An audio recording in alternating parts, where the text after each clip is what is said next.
What the Actual Fork podcast is co-hosted by two intuitive eating registered dietitians, yours truly, Sammy Previtt, owner of Fine Food Freedom, and Jenna Warner, owner of Happy, Strong, Healthy. We can't stand diet culture bullshit and love keeping it real. Our mission is for all humans to believe that they are made for so much more than chasing a smaller body. We are also here to share with you that food can be fun and pleasurable again. Although we are medical professionals, we are human too. We are not afraid to share our deepest, darkest secrets and how years of our lives were taken by diet culture. We started this podcast so no human has to feel alone in their journey towards food freedom. So get comfy and join us for a casual convo where you can expect to laugh, cry, learn. Welcome back to another episode of What the Actual Fork podcast. We have a solo hosted podcast today. Sammy here, and I am actually so excited for today's episode. I'm going to be missing Jenna dearly through it. But I am going to have a guest joining me. I'm going to have one of my favorite humans. Her name is Katie Hopkins, and she was one of our clients at Fine Food Freedom. I had the honor of leading one of our group coaching programs that Katie was a part of, and I got to support her not only through her months of group coaching, but then she did some continued support as well. As she mentions in this episode, she's also working with our colleague, Brianna Campos. Many of you may know her as Body Image with Brie on Instagram.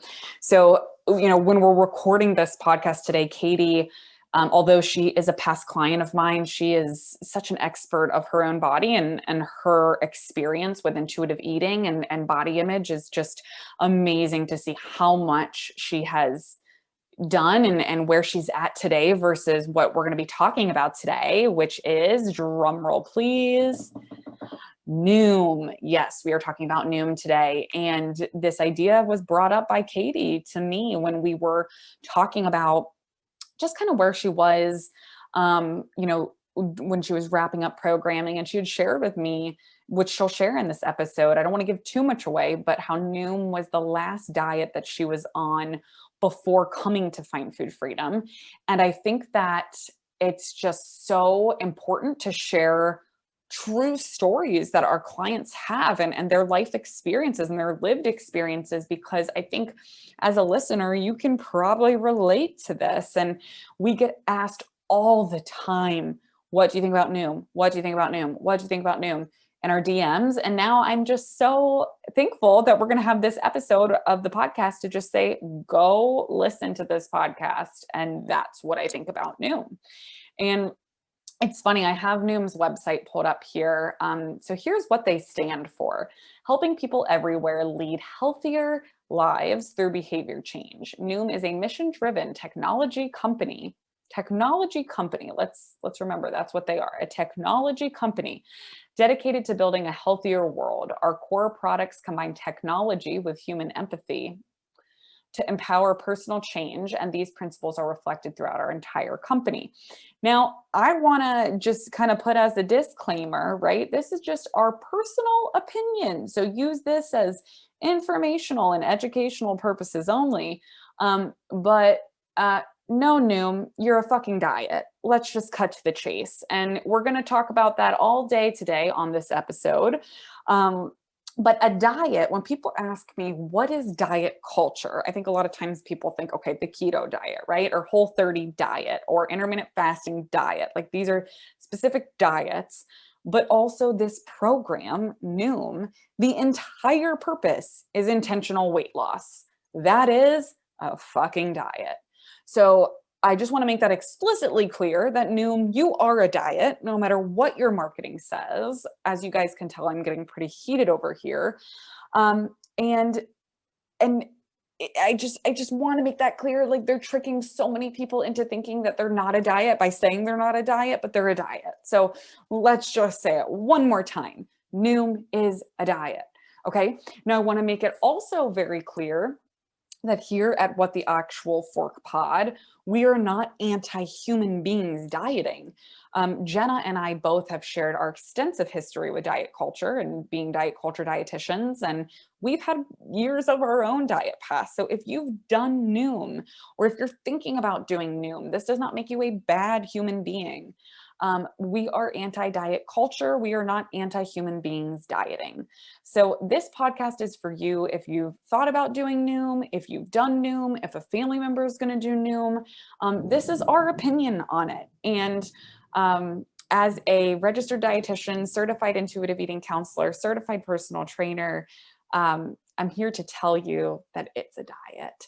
And I'm going to have Katie share her story of her personal experience with Noom. And I would be lying if I said she's the only one that said a story like this to me about the app.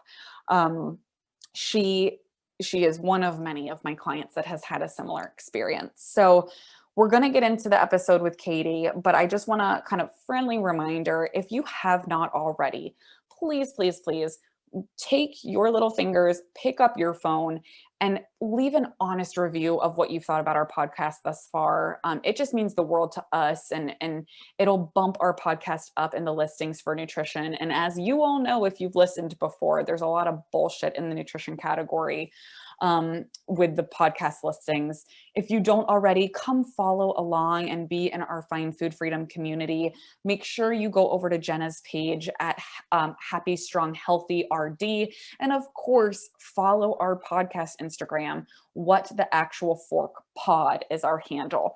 So all the social media platforms, all the intuitive eating communities, we would love to have you there. So you can not only connect with us, but you could also connect with thousands upon thousands of amazing human beings who are working towards food freedom and making peace with food and their body.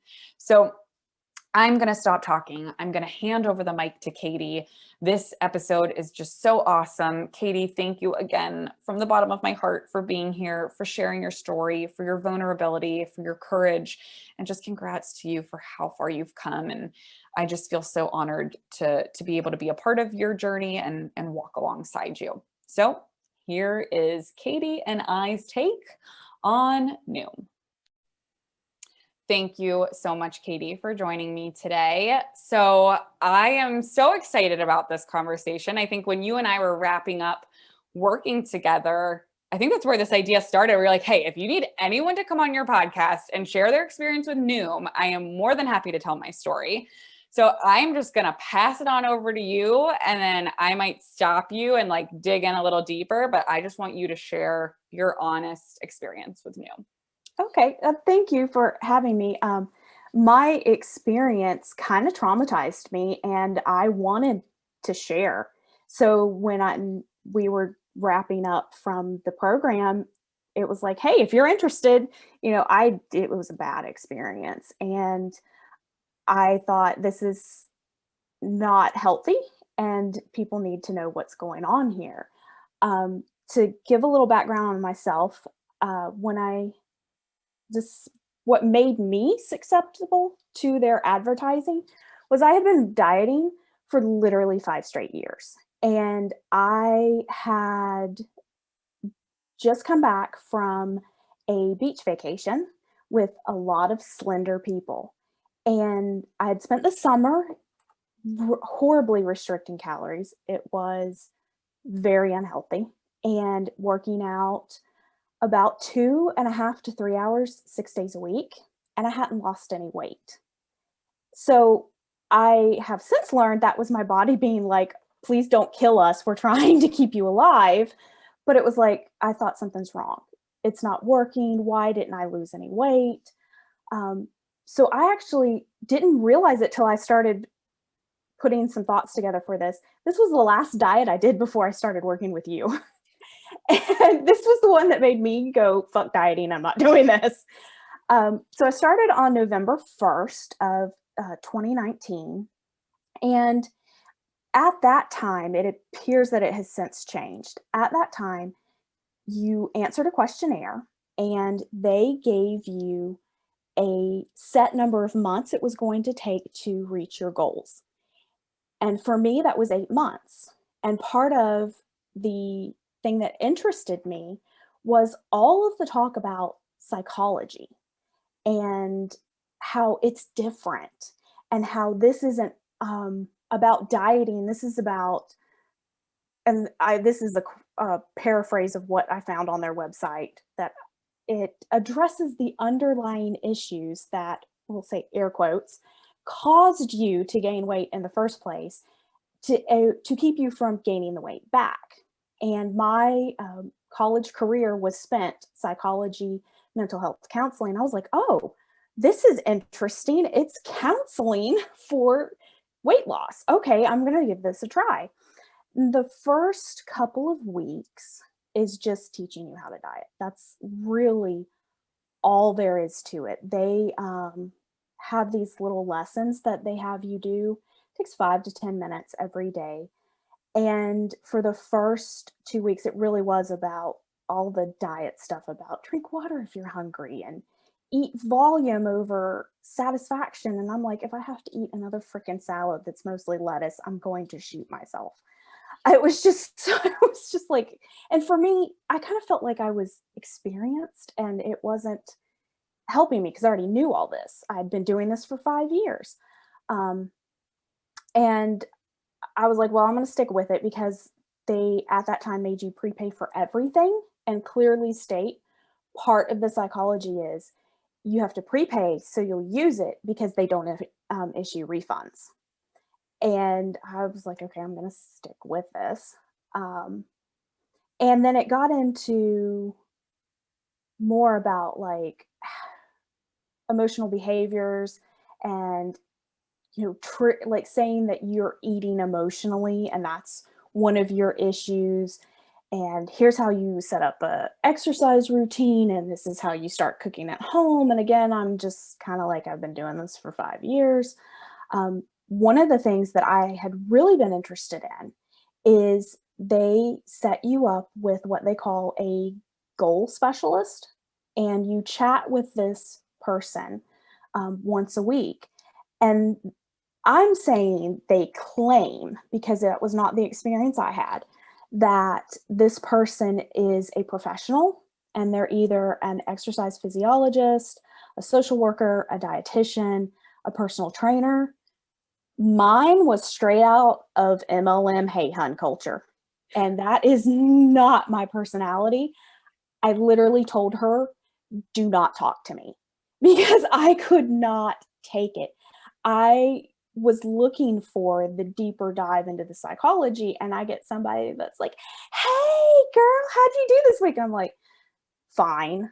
I did fine. I don't want to talk to you. And then they also put you, after a certain number of weeks, they put you into a group chat, which I'm sure is beneficial to some people.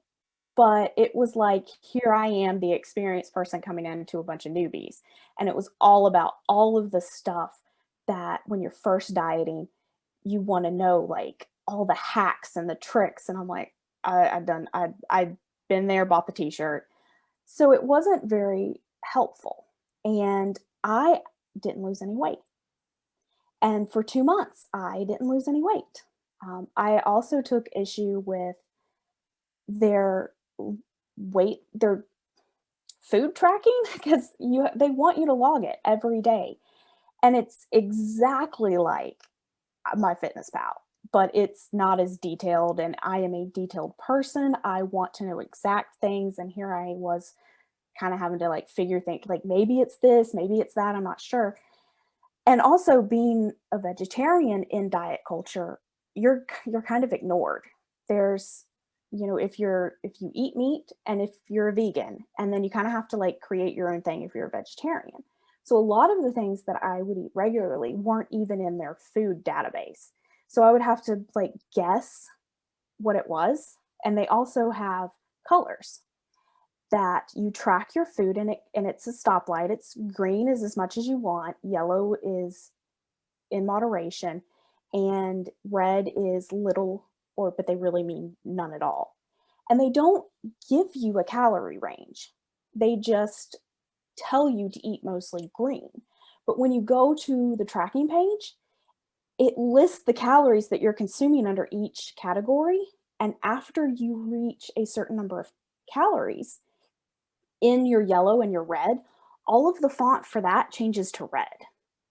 And it says things like rethink your choices, or this wasn't a good choice, which was an issue for me because I was at that time a daily smoothie drinker, and I would put nuts and seeds, very nutrient dense things, into my smoothies, and it would, like, in app text, scream at me that these were not good choices, and I knew better. I knew these were really good for, your brain functioning, and that's why I was doing it. High fats, omegas, and I was just like, and that was one thing my goal specialist brought up, was you're going over your reds every day, and I said, I'm not giving that up. That's something I'm doing for me and for my health, and I'm not giving that up, and she didn't like that. So it was really kind of like, for me, 2 months, it was like nothing.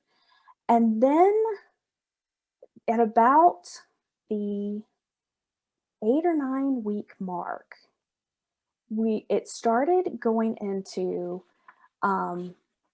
like the psychology bit, and it had different topics for each week is a different topic, and it's broken down and parsed into little sections that you cover each day.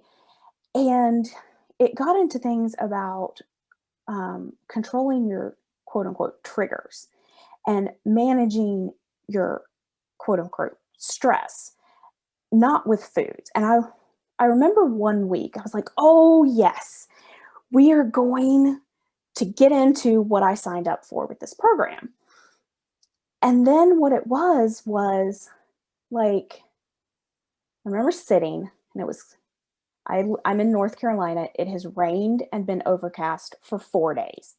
It is very depressing. And it was a January day, just like today is. And I was sitting on my couch doing it, and the lesson asked you to think about a time that you were very upset, that you were crying or something like that, and how to put yourself emotionally back in that place. And I just shut the app because I was like, I'm not doing that. That's not good for my mental health. I struggle with depression and anxiety. I knew that would trigger it. I was not going to do it. And then every day for the rest of the week, it was that kind of stuff. And I just felt like this was wrong. They shouldn't be doing this because they were asking for a level of depth to it that, with my background in psychology and counseling, I was going, you should not be doing this without a therapist. You need to process this with somebody. So when my check-in came the next week, the goal specialist was like, hey, I saw that you didn't complete any of your daily tasks. And I told her, I said, I cannot do them. I know that if I did these things, I would trigger my depression, and it would put me in a place that is very dark for me. And I am not going to do these. And it was the first time that it was like I was speaking to someone who wasn't just typing a script or a text. Because she was like, oh, well, can you do some of it? And I was like, no, I'm not doing any of it. It will just spiral me down. I'm not going to harm myself in that way. I'm not going to complete these. And she started asking me about my experience, and I was like, oh, well, I'm not having a good experience with this. I was into my 3rd month at this point. And I didn't tell her, but it was like, oh, and by the way, I've gained 10 pounds. I'm supposed to be losing weight, and I've gained 10 pounds. So it was a huge red flag for me. It was kind of my eye-opening experience because I felt like, whoa, this is trying on my mental health front to harm me. And if I am dieting and I'm gaining weight, what have I done to my body? This is a huge red flag. I need to stop immediately because this is not right. This is not healthy. And I was doing it for the wrong reasons, but I feel like I had the right response to just stop, because I knew that weight gain was a sign that there was something else going on. I now know that weight gain was my body trying to protect itself. But then it kind of scared me because it was like, what's wrong? I'm supposed to be losing weight. I'm restricting my calories. I'm exercising. I'm weighing in daily. I'm logging everything I put into my mouth. And in a month, I've gained 10 pounds. What am I doing wrong? And through working with you, I learned I wasn't doing anything wrong. It was my body protecting myself. So her response was, well, she was going to talk to her supervisor because I said that I was questioning whether or not I was going to continue. And she came back a couple days later and said, we're going to refund you your unused portion. And I was like, what? Okay, thank you. She said, and I was like, they know that they've done something wrong here because it clearly stated we do not give refunds under any circumstance. And all it took was me being like, this is bad. I'm not doing this. I don't know if you still do those things because it was like, imagine your emotions and they wanted you to actually like cry. I was like, if I start crying on this horribly dreary day, it might be weeks before I stop. I'm not going to do that. And thankfully, I had the insight into myself to know that this was harmful and that it was a dangerous place to go for me. And that experience later, as I worked through repairing my relationship with food, which is still an ongoing process, it's a year now. It was like, the more I thought about it, the more upset I was at what Noom was doing to people because I knew to stop and get out, but my experience, they're harming people. How can somebody who has anxiety, depression, do what they're asking them to do safely when it's just a little app? And that was what made me offer to talk to you because I wanted to get it out there that this is not good for your physical health and it's also not good for your mental health. That's huge. First of all, thank you for sharing everything there. I was taking vigorous notes, and I think you hit the nail on the head with, I wrote down proper trauma-informed specialized care, like, and circled it, right? Is that if Noom, right, this app is telling people to like sit with their trauma or sit with their emotions and trying to technically take away some of their coping mechanisms, because in this case, when they're talking about emotional eating, they could be trying to stop you of that and say, like, you know, get out of the kitchen or get a glass of water. And for some people, emotional eating is the only accessible coping mechanism that they have. So taking away a coping mechanism and having people sit in emotions that they can't handle alone is very, very dangerous. And so I'm so happy that you brought that up. And as much as I'm very angry at Noom for how it's hurt you and thousands of others, I'm very thankful that Noom brought us together, that they were like the straw that broke the camel's back. That was like, all right, Katie, like, dieting doesn't work. And like, you know, it's time to repair your relationship with food. But I think something I also wrote down here, that makes me so angry about Noom's marketing is how they claim that they're not a diet, when Yes. we know that when you are purposefully restricting people of whether it's an amount of food, a food group, and literally the entire program is an intentional weight loss program, that is a diet. Period. Yes. And that angered me so much because they claimed that they weren't a diet. they were a behavioral change program. And then they spend literally 4 weeks teaching you how to diet. And and I also, like, I wanna say it in the fall of 2019, they were also claiming, I don't remember, could not find it because I looked for it, that it was, done by, like, dietitians and psychologists.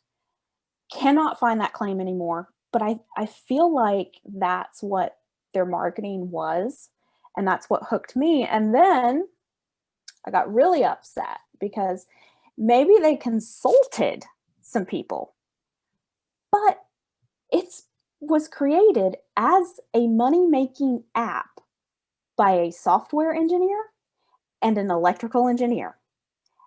And I was just like, I found this out a couple weeks ago, and my husband was in the kitchen, and he is a software engineer. And I was like, I turned around, looked at him, went, when are you going to make us an app that's going to make us multimillionaires? You know, without harming people, can you get on that? And he just rolled his eyes and was like, I am not doing that.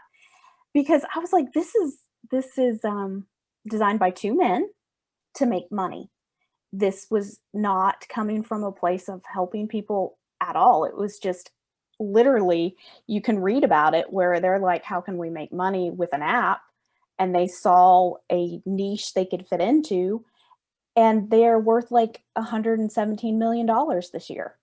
I'm just like, no, don't, that's just not right. Don't do that. Yep. That's diet culture for you. And I've seen their commercials, and it's funny. We had my husband and Jenna's husband on the pod this was back in February. And, just talking about being husbands and spouses and partners of dietitians that are rooted in intuitive eating. And my husband's even seen Noom commercials, and he's like, ooh, that looks good. It's not a diet. Like, he's like, Sammy, is that someone you would partner with? And I'm like, no, like, and he's very informed in intuitive eating just from, being my partner. But it just shows you, like, they're saying the right things to trick people. They're knowing what to say because consumers are getting smarter and humans are getting smarter that dieting doesn't work and we don't want to do it anymore. So they're trying to hook people in that way. But I just want to make it explicitly clear for everybody that's listening that it is a diet when you're seeking intentional weight loss and you're purposefully restricting. Yes, it is. So to wrap this up with a bow, I would love to leave listeners on a hopeful note. And I know, Katie, we have your testimonial on our website, but I would love for you to just share. And I love that you were so honest that, like, our relationship with food, our relationship with our body is absolutely a work of progress, a work in progress. And I truly think intuitive eating is a lifetime of work. But I would love for you to say, like, what was your relationship with food like the day you left Noom, and what is it like now? When I stopped doing it, I hadn't fully given up calorie restrictions, and I hadn't stopped exercising. So that was January 2019. I did not stop a minimum 5-day a week exercise until June. Yeah, that was the last time I've worked out. And I'm grinning because in the previous 5 years, I'd never gone, it's been 7 months now, and I have not worked out. I haven't done any type of strength training or cardio. I hate cardio, and to not have that in my life is such a joy. And then the food, I started intuitively, just like you do, before I started with you, keeping things in the house. I even told you this on our discovery call. I had a 16-pound bag of fun-sized chocolate bars, different. Look, it didn't have Butterfinger in it, but I just had one of those the other day, like Three Musketeers and Snickers. And I went through that in a month. And if I wanted it, I ate it. And I would eat 6 or 8 of those a day. And just Saturday, my husband and I were looking in our pantry, and I was like, hey, look at those oatmeal cream pies. They've been in there ever since September. And hey, look, I've had this since October. And it's just when the restriction leaves and I have allowed myself to eat what I want. And sometimes I do feel guilty, and I know that I still need to eat as much as I want to process that guilt, because there is no reason to feel guilty for it. Um, you just, there's so much freedom, like, and having chocolate in my house now that I've had in there for months that I didn't eat literally within 3 days of buying it is joyful. I mean, it's just like, "Hey, look at this thing that is not the elephant in the room, that's always there, but you're trying to pretend it's not." Or, like, going to a restaurant and ordering what I want besides a salad. Like, I went out for my sister's birthday, last week, and I normally would have gone we went to a burger joint, I normally would have gotten a salad. And I was like, "No, I'm gonna get the Impossible Burger, and I want cheese, and I want" hey, they have macaroni and cheese as a side, so I got macaroni and cheese as a side. And it was my own little private moment sitting there like, "I get this food, and it's what I want, and whoever ate macaroni and cheese in a burger, I never have, this is fun." And you there's just a freedom to it and a joy, because food is not something that you're only allowed to have certain things. And it's not small portions of that certain thing. You can enjoy it. And it is a process and I mean there's stuff I'm still working on, but knowing that it's okay. There's like a burden that rolls off your back once you make that connection, that there's not anything wrong with you. There's not something wrong with the food you're eating. It's okay. And it's like, if you've seen Inside Out, the last scene where Riley is getting hugged by her mom and dad, and she goes, and you just see that everything is okay with her physically. That's the feeling when you make that connection, that it's just like it's okay. And it's wonderful in that it's okay. I love that. Thank you so much for sharing that beautiful analogy. And it brings a smile to my face, and it's just so cool to watch you along with all of our clients just making this piece with food so that you can take care of yourself physically, mentally, emotionally, in whatever way that looks for you. And I did just want to kind of talk a little bit about, just since you brought that up too, is, and I think it was a great point that you talked about with Noom, like all of the things they were making you do. And one of those was for you specifically, like that militant schedule of working out. And I love how you said, you're like, I don't enjoy the strength training or the cardio or these things that they were making me do. And I now have the freedom, just like we talked about that unconditional permission to eat with food. I have unconditional permission to rest, and I can come back to movement whenever I want it. And I just want to put that disclaimer for those listening that like movement is not bad inherently. Mm-hmm. But when we're talking about coming from diet culture where we had to work out every day for hours a day, and now that we're allowing ourselves to rest, that is so beautiful. Yes, it is, because I would ignore physical cues that I was in pain, that I had pulled something, I had tweaked something, and I would still work out and would feel guilty if I didn't. And I know I enjoyed the benefits that you receive from strength training. I know one day I will strength train, maybe once a week, but it's not something I have to do now. And I work with in a process group with Bree Campos, who I know you've had on the podcast before. And one of the things that she had us do in December was write down permissions for 2021. And I put it down at the bottom of the page as a footnote. And because I wasn't sure about it, was like, I gave myself permission to not have a workout schedule. And that was still such a big thing of, I'm not sure if I'm okay with this, but I'm gonna put it down here just to see how it goes. And it's something that it has been on my mind, because it's like, I might eventually one day go into my bonus room and pick up a dumbbell, but for now I have permission to not do that. And And it's freeing again, because I don't have to work out. I don't have to make the time to do it. I don't have to change activities that I want to do it. So it's nice. And for me right now, my relationship with movement is I have 3 little dogs that are highly energetic. They get walked every day that it is not pouring rain, and that's enough. And that's a huge change in my thinking, is that's enough movement for me, and there's no guilt associated with that. And being outside's fun, and we see things and we enjoy it. It's a chore because I am doing it for the dogs. I'm not doing it for me, but I do enjoy it more than being inside.